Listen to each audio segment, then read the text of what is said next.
Le directeur de l'Intercontinental fait le tour du propriétaire. 19 hectares habituellement éclaboussés de vie. De cette légèreté vacancière qui donne au temps son éclat de liberté. Au balcon de sa chambre, un couple de touristes français. Il attend son avion, il décollera vendredi. Peu à peu, le site de Faa se prépare à une hibernation totalement inédite sous le soleil de Tahiti.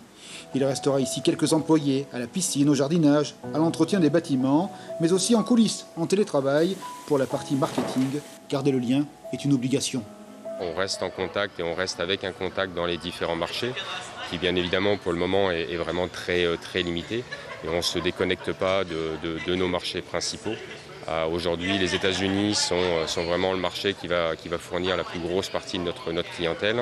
Et c'est un marché qui va être frappé par la situation dans les jours à venir. Donc on garde un contact avec ce marché-là et avec les partenaires principaux. Revoir la lumière, être prêt à repartir dès le premier jour d'après la crise. Une question d'importance tant les semaines à venir s'annoncent cruciales. Le groupe Intercontinental en Polynésie, ce sont des chiffres éloquents. 1000 salariés, un chiffre d'affaires mensuel de 400 millions. Là plus rien, pas un seul dollar ni euro, pas d'autre monnaie dans le tiroir caisse. Après, il faudra tout réamorcer, tout relancer, reconquérir.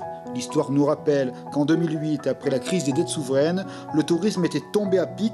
Il a fallu des années pour rattraper les chiffres ici, en Polynésie.